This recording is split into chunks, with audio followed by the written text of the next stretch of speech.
Les quiero contar que se va a llevar a cabo un congreso internacional donde se van a abordar temas sobre la pandemia.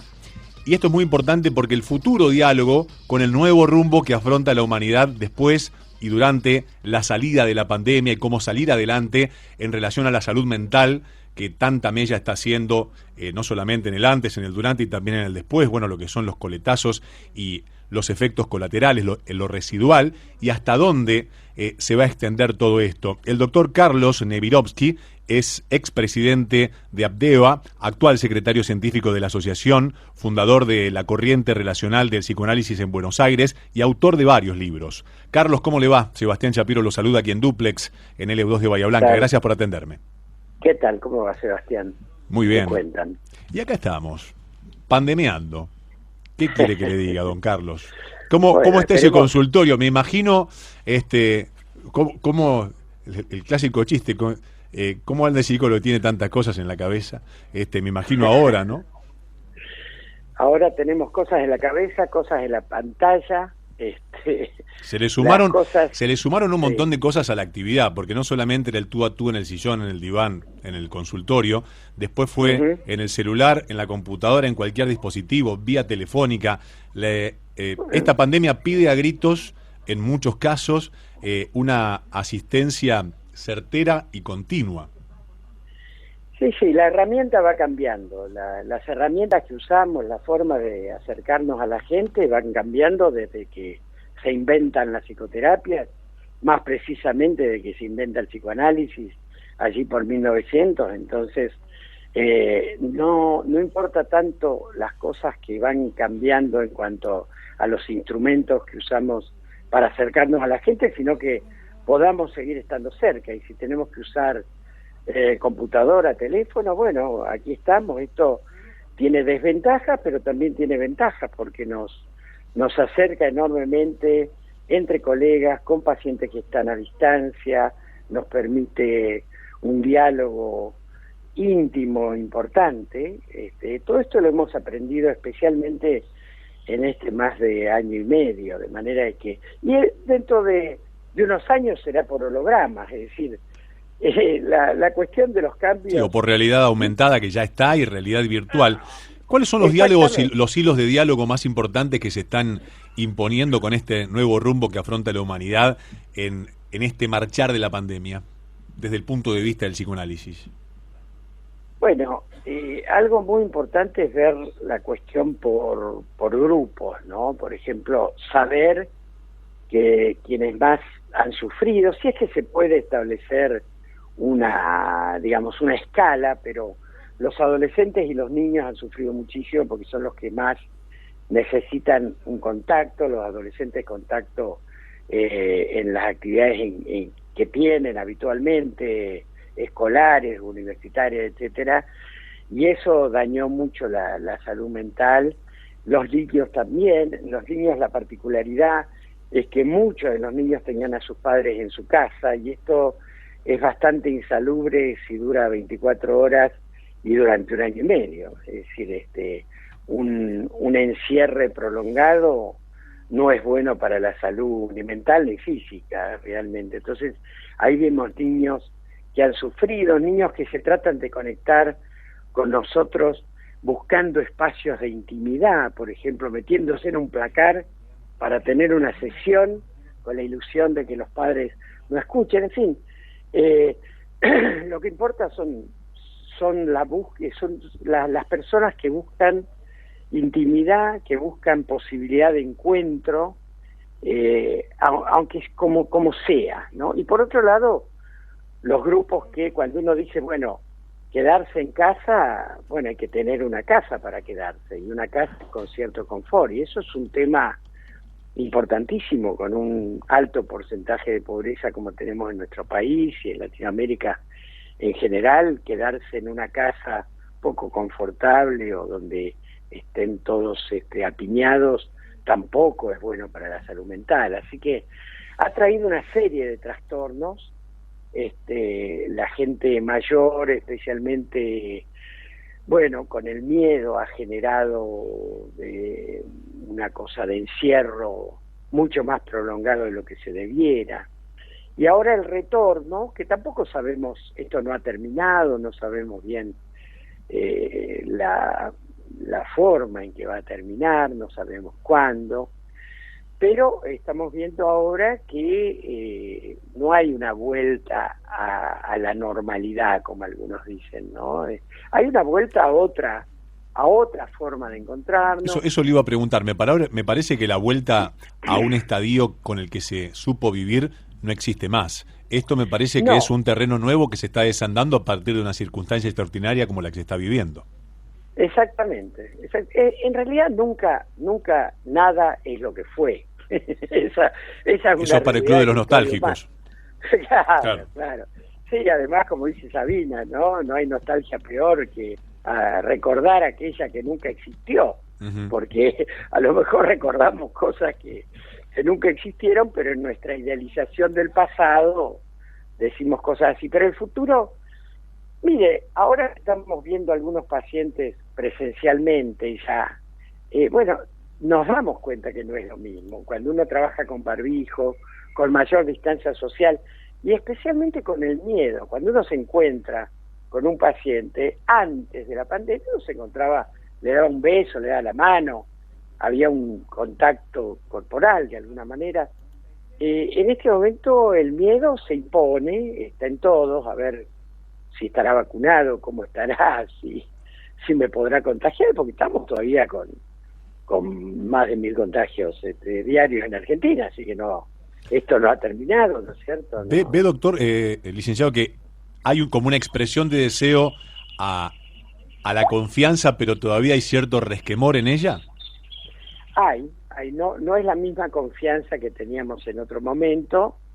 Por supuesto que uno siempre apela a la negación como un mecanismo psíquico, ¿no? Uno tiene que apelar a la negación porque si no, no podría vivir sabiendo que se va a morir. Todos sabemos que nos vamos a morir, pero lo negamos, nos distraemos, nos hacemos los tontos, ¿no? Y seguimos adelante. Si no tuviéramos ese mecanismo, estaríamos todo el tiempo asustados y esperando la muerte.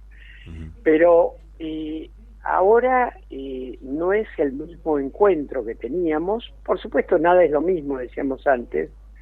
El encuentro es con cierto resquemor, como usted dice, con cierta desconfianza, justamente en un ámbito donde la confianza es fundamental, ¿no? El ámbito psicoterapéutico, donde se crea un espacio de intimidad y de confianza, donde uno puede hablar sabiendo que no va a ser juzgado, que nadie va a contar lo que le pasa, que hay una confidencialidad absoluta respecto a secreto profesional, etcétera. Bueno, a pesar de todo esto, la gente tiene miedo, está asustada, por supuesto, ¿no? Y bueno, y veremos qué es lo que va pasando, porque en realidad no podemos ser profetas, ¿no? Sí sabemos que hubo mucha gente con mucha carga emocional no tramitada, digamos, con una situación traumática importante en este tiempo. Hubo más divorcios, hubo más Gente que ha perdido a sus seres queridos, gente que independientemente de haberlos perdido, no los pudo despedir como hubiese querido, o con sí, en el sí, contexto que hubiese deseado, o como tradicionalmente uno hubiese esperado. Entonces, todas sí, estas nuevas sí. reglas de juego me parece que han descolocado de una manera u otra todas estas emociones que, bueno, en algún momento transitan de distinta forma y por supuesto se expresan a la postre de otra. Sí, sí, así es. Nosotros tenemos una serie de ritos, los ritos funerarios, porque los ritos funerarios van cambiando en la historia de la humanidad. Y bueno, cuando yo era chico, el duelo duraba un año y los padres o cuando perdían a sus padres, me acuerdo yo de mi padre, usaba corbata negra durante un año, y después fueron cambiando esos ritos. El problema no es el cambio, porque la humanidad va cambiando la forma de funcionar, la forma de estar una persona con otra. Esto va cambiando, pero ciertos ritos son importantes, como el despedir, esto que usted decía, el despedir, el poder acompañar el poder despedir a la persona que ha muerto, pero además hemos visto muchísimas situaciones traumáticas de gente que no ha podido ser acompañada, de gente que se ha quedado sola. Veo que al principio de la cuarentena hubo jóvenes, en todo el mundo, y acá hubo un grupo de jóvenes importantes que asistían a los mayores que no podían ir al súper y ese tipo de cosas. Eso fue desapareciendo porque la cuarentena fue enormemente larga y muchos viejos se quedaron solos y muchos han convivido con gente que no querían convivir. No es lo mismo salir a trabajar 8 horas y volver y encontrarse con sus seres queridos que convivir 24 horas, porque eso genera roce, genera una relación distinta a la que había también. Se incrementa la violencia, la necesidad de controlar la violencia, disminuye el amor, aparece aburrimiento, aparece una serie de sentimientos y en relación a los vínculos que realmente van a dejar un efecto durante mucho tiempo. Y en relación a la valoración de qué sentidos o de qué cosas ha crecido este costado. Digo porque se valora más disfrutar de los momentos, de las personas, del aquí y el ahora, de saber que la finitud, bueno, por lo que nos ha tocado vivir, no solamente aquí en la Argentina y uno ve en el mundo, está más cerca de esa negación que usted decía al principio, que forma parte de la psiquis humana. ¿Hay una valoración mayor a otras cosas? ¿O después cuando todo pase, todo va a volver a la normalidad y va a ser como que nadie entendió nada? Salvo las excepciones de cada uno, ¿no? Sí. Esperemos que sí, pero también eso depende de la acción de los factores de poder, es decir, de los gobiernos, de las corporaciones, de los factores de poder, porque hay que tener claro que esta pandemia es el resultado de la acción humana. Esto no vino porque sí. Es decir, cuando el hombre se transforma en el principal depredador de la naturaleza, de los mares y de la tierra, suceden catástrofes como esta, y cuando la velocidad de transmisión es tan grande por la vía aérea, por las migraciones, bueno, esto sucede a nivel mundial, ya no es una epidemia o una endemia, que son más locales, sino una pandemia. Todo va a ser pandémico hoy en día. Entonces, la acción gubernamental es fundamental. Por ejemplo, la tala del Amazonas, la desertificación del África, lo que ha pasado, lo que pasa en Asia, etcétera. Todo esto son acciones humanas que tienen sus consecuencias. Por eso, nuestro simposio, que va a estar en pocos días en Abdeva, ¿no?, se va a llamar Cambio Climático. Y uno puede decir, pero ¿qué tiene que ver el psicoanálisis con el cambio climático? Es que estamos viendo los resultados del cambio climático. Y el cambio climático, que es, bueno, el ascenso gradual de la temperatura, es que se desertifican lugares que antes eran verdes, que cambia el clima, que cambia la estructura de la población, que hay migraciones enormes, y no solo por regímenes dictatoriales, sino porque realmente la gente no tiene de qué vivir.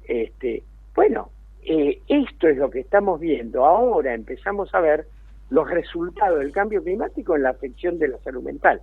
Por eso el Congreso nuestro es Cambio Climático. Uh-huh. Cambio climático y salud mental. ¿Cuándo se lleva a cabo y qué punto de contacto le podemos brindar a la gente para seguir el mismo con los conceptos o algunas videoconferencias colgadas en sus redes? Sí, esto se va a llevar a cabo en Abdeva, pero obviamente estamos en nuestra web www.abdeva, APDEBA, que es Asociación Psicoanalítica de Buenos Aires, abdeva.org. Es decir, si uno busca Abdeva en Google, va a encontrar tanto en Facebook como en Instagram, como en la web, nos va a encontrar, y ahí va a encontrar una serie de referencias al cambio climático y a la salud mental. En YouTube también hay algunas conferencias, y va a haber más en la medida que se desarrolle el Congreso. Muchas de nuestras publicaciones, digamos, van a aparecer en todos estos medios, ¿no?, que son medios muy interesantes porque nos permiten interactividad con la gente, ¿no? Doctor, le agradezco infinitamente el contacto, sus conceptos y esta invitación para que la gente pueda seguir este tema que atañe a todo el mundo. Los esperamos encantados. Va a ser un Hasta placer. pronto. Igualmente. Muchas gracias. El doctor Carlos Nemirovsky, expresidente de Abdeva, actual secretario científico de la Asociación, fundador de la Corriente Relacional de Psicoanálisis de Buenos Aires y autor de muchísimos libros hablando de este Congreso Internacional donde se van a abordar temas sobre la pandemia, el futuro del diálogo y también la relación a la salud mental y hacia dónde vamos.